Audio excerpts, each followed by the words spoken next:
Let's talk about that other fire we're talking about in Riverside County. This is the Beaumont area, the Highland fire. This one's threatening homes, has burned at least 150 acres since it started just before 3.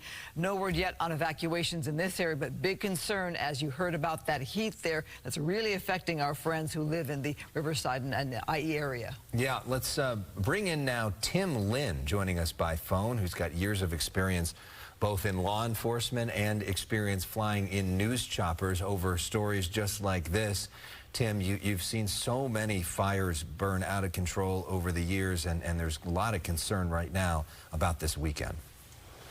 Yeah, that's exactly right. With all the heat that's going to come through Southern California this weekend, and with all the brush that grew up during all the rains we had over the winter, this is just double trouble for the firefighters out here, because you have a lot of what they call flash fields, which is grass that's usually about 3 to 4 feet high, burns very quickly, burns very easily, and it's hard to get ahead of. And then that flash grass will work its way up into the heavier brush, and then you have a heat problem with the brush as well.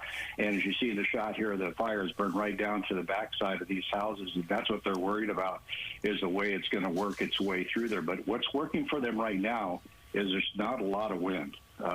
If there's wind hooked up with this fire, it's going to be a lot of problems. So right now, there's not a lot of wind going through Southern California. And you can see how the smoke is just kind of being real lazy, laying there, and watching the way the topographical area here, it's going away from the houses, so that's kind of good. You don't have houses up on the top of the ridges, but they do have to get ahead of this, because any wind that pops up through the pass or in that area will cause problems. But the firefighters, go into their aerial attacks, and then they go on the ground attacks, cutting lines in front of this fire.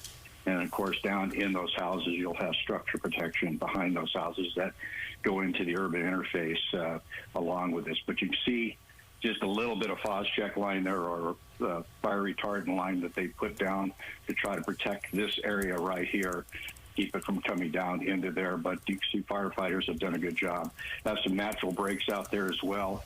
As they push in, you have a little hot spot right here burning in the black. So it's something they got to worry about. And like I said, you see how that smoke is coming up just kind of lazily. It's really good that there's not a lot of wind blowing out there. One thing going for us, Tim. All right, thanks so much. Nervous times for these folks in these high heat areas. We'll keep a watch on this.